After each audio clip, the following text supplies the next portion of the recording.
Hello everyone, this is Aqib Kumar, student at Shriram college of commerce. और आज की इस वीडियो में हम लोग बात करने वाले हैं मैक्रो इकोनॉमिक्स के कुछ इंपॉर्टेंट क्वेश्चंस के बारे में। लेकिन उससे पहले मैं काफ़ी एक ज़्यादा तगड़ी बातचीत करने वाला हूँ। ध्यान से सुनो। देखो, तुम डोरेमोन के डेगी सुगी को तो जानते होगे, ठीक है। वो लौंडा भाई एकदम तेज तरह जिससे नोबिता की जलती थी, ठीक है।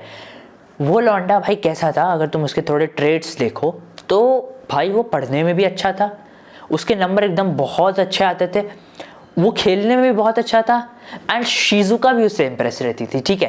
तुम देख रहे हो, मतलब ऐसा बंदा था ऑल इन वन, ठीक है, सब कुछ कर रहा है। तुमने आसपास में भी अपने क्लास में ऐसे लौंडे देखे होंगे भाई जो सब में अच्छे हैं, सब चीज़ में अच्छे हैं। कैसे? तो देखो, जब ये एग्जाम होता है ना, तो ऐसे लौंडे पूरा नहीं पढ़ते भाई। साल भर उन्होंने मस्ती मारी है और लास्ट में पूरा नहीं पढ़ सकते।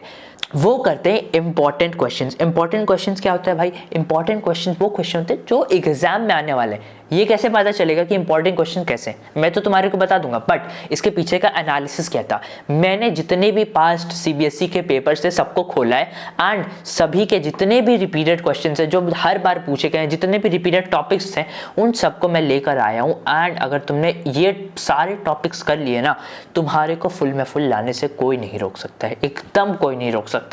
एंड इनमें से एक भी टॉपिक तुम्हारा छूटना नहीं चाहिए।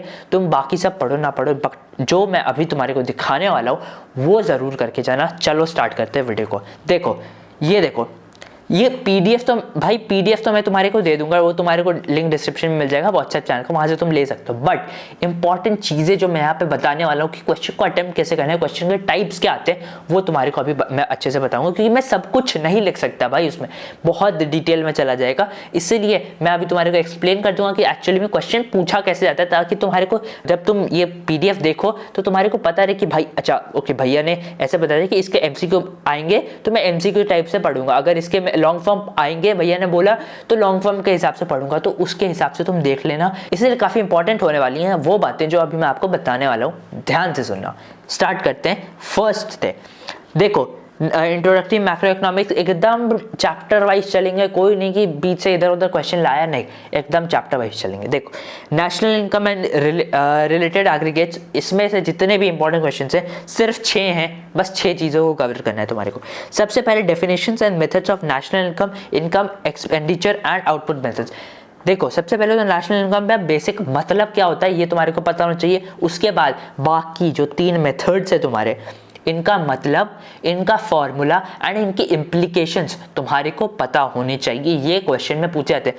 कई बार क्या होता है कि एक्सपेंडिचर मेथड को बोल देता है, फॉर्मूला कैसा था एक्सप्लेन करके दिखाओ, तुम्हारे को सब कुछ एक्सप्लेन करना पड़ेगा। ये इसमें लॉन्ग फॉर्म क्वेश्चंस आते हैं। एंड अगर तुम्हारे को ये क्लियर नहीं है तो ये सारी चीज़ें तुम पढ़ोगे कैसे भाई, ठीक है। ये सबसे ज़्यादा इंपॉर्टेंट है। नेक्स्ट आता है तुम्हारा concept of GDP and their market price and factor cost. Market price और फैक्टर कॉस्ट पे तुम्हारे को डिफरेंशिएशन पता होना चाहिए कि एक्चुअली मतलब क्या होता है इनका। एंड ये एक स्ट्रेट अप क्वेश्चन आता है कि GDP at market rate and factor cost, इनका डिफरेंस बताओ, ये आता है। देन आता है तुम्हारे जीडीपी डिफ्लेटर। इससे रिलेटेड क्या हो गया, real GDP and nominal GDP. ये तुम्हारे को न्यूमेरिकल में देखने को मिल जाता है। मोस्टली तुम्हारे को न्यूमेरिकल में 1 नंबर 2 नंबर क्वेश्चन आ गया या फिर फुल क्वेश्चन आ गया, वैसे देखने को मिल जाता है। मैंने लिख दिया numerical questions to calculate either of it, या फिर पूछ देते कि जीडीपी डिफ्लेटर होता क्या है, तो तुम उसमें फॉर्मूला तो लिखोगे ना भाई कि GDP deflator is equal to nominal GDP by real GDP, तो तुम्हारे को ऐसे करके लिख कर आना है। देन आता है तुम्हारा precautions for calculating national income under various methods. जितने भी मेथड्स हैं, सबसे पहले तो मैंने बोला कि भाई उसका मतलब तुम्हारे को पता होना चाहिए सभी मेथड्स का। उसके साथ ही साथ तुम्हारे को उसके फॉर्मूलास पता होना चाहिए। फॉर्मूलास पता है, उसके बाद तुम क्या याद करोगे, प्रिकॉशंस, कि किन चीज़ों को तुम्हारे को इसमें ध्यान रखना है, किन चीज़ों को एक्सक्लूड करना है, किन चीज़ों को इंक्लूड करना है, क्या क्या होती हैं इन सब में, वो सारी चीज़ों को तुम्हारे को ध्यान रखना है। स्पेसिफिकली ज़्यादा बार क्या पूछा गया है, स्पेसिफिकली ज़्यादा बार पूछा गया एक्सपेंडिचर मेथड का जो तुम्हारा प्रिकॉशन होता है वो ज़्यादा पूछा गया, इसलिए मैंने लिख दिया कि भाई पता हो तुम्हारे को। नेक्स्ट आता है तुम्हारा कैलकुलेशन ऑफ एनडीपी और जीवीए एट एमपी। ये वाले न्यूमेरिकल्स ध्यान से कर लेना, रिपीटेड आए हैं बार। देखो, इसमें बहुत सारे अलग अलग टाइप से तुम न्यूमेरिकल देख सकते हो, बट ये जो मेजरली 2 हैं इनके काफ़ी रिपीटेड क्वेश्चन थे, इसलिए मैंने यहाँ पे लिख दिया कि इनके प्रैक्टिस कर लेना न्यूमेरिकल, ठीक है।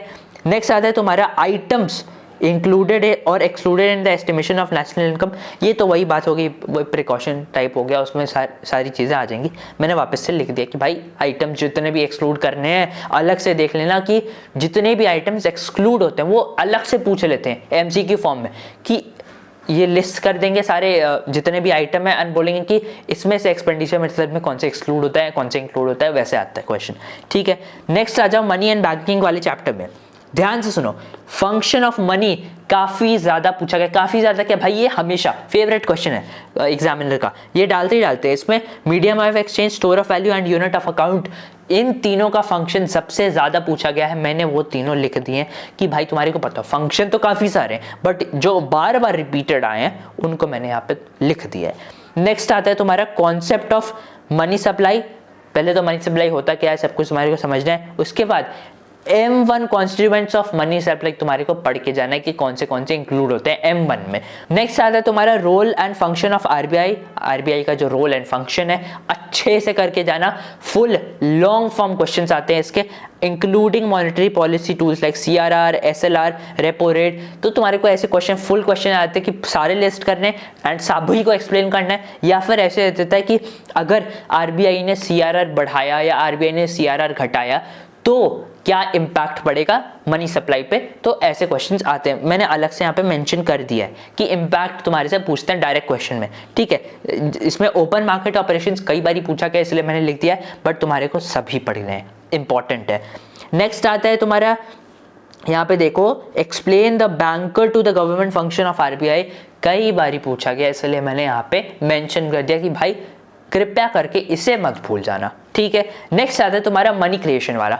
मनी क्रिएशन का जितना भी जो कॉन्सेप्ट है एंड विथ एग्जांपल तुम्हारे को कभी कभी एक्सप्लेन करने के लिए पूछ देते हैं, या फिर सिंपली तुम्हारे को एक टेबल दे देंगे, उसमें कुछ ब्लैंक्स रहेंगी एंड तुम्हारे को उसको फिल करना है। वो फिल कैसे होगा, जब तुम्हारे को मनी क्रिएशन का कॉन्सेप्ट पता होगा, उसके फॉर्मुलास पता होंगे, तब जाकर तुम इसको सॉल्व कर पाओगे।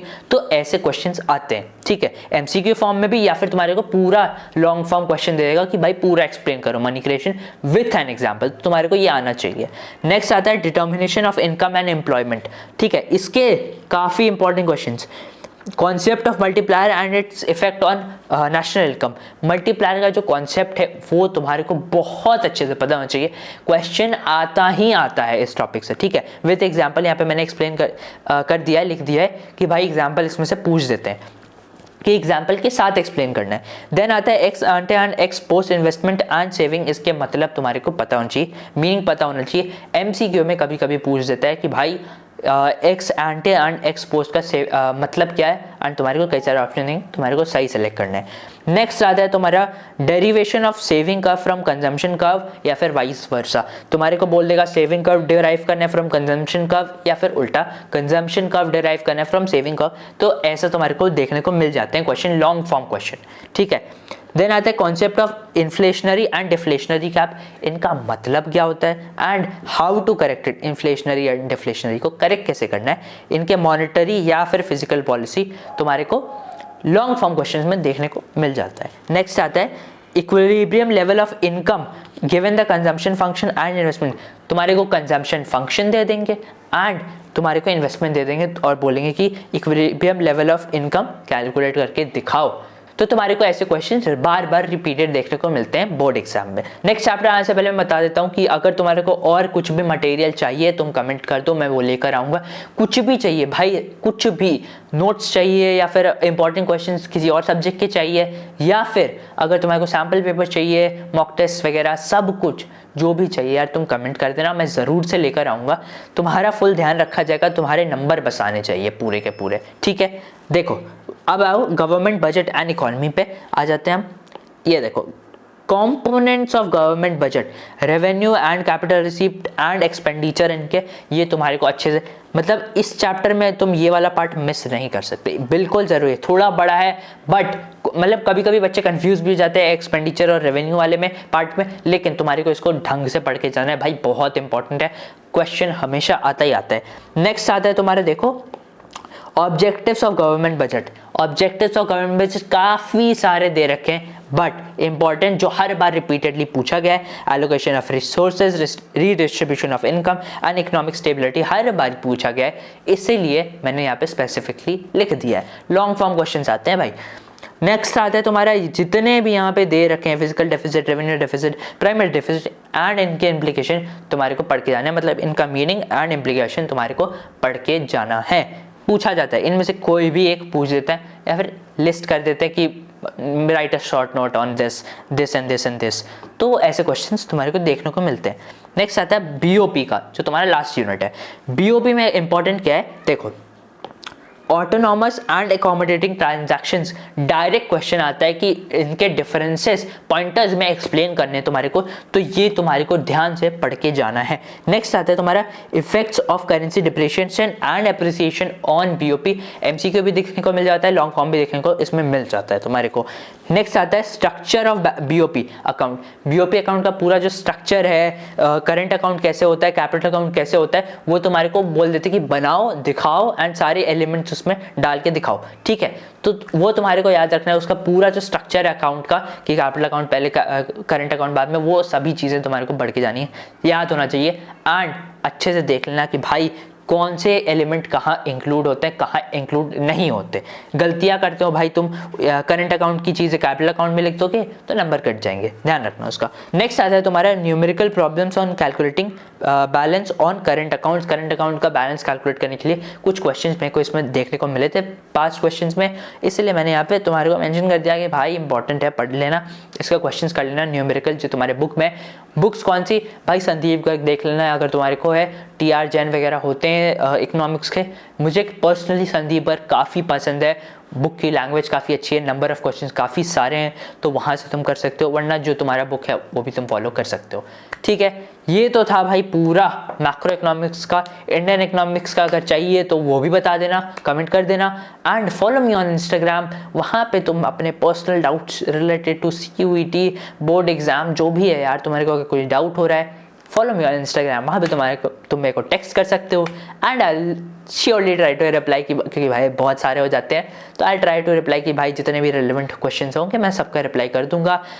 Also subscribe to the channel, क्योंकि कंटेंट हमेशा आते रहेगा and always content is going to be of quality. ऐसा नहीं कि भाई कुछ भी बना दिया, मैंने टाइम लगा कर बनाता हूँ, इतनी दिन से मैं रुका हुआ था ताकि मैं सारी चीज़ों को प्रिपेयर कर लूँ, उसके बाद एक ही साथ तुम्हारे को सारी चीज़ें दे पाऊँ, इसीलिए मैं टाइम लगाकर सारे कंटेंट को बनाता हूँ, ठीक है। मिलते हैं नेक्स्ट वीडियो में, कमेंट कर देना कुछ भी चाहिए तो, जैसा कि मैं हर बारी बोलता हूँ। And thank you for watching this video.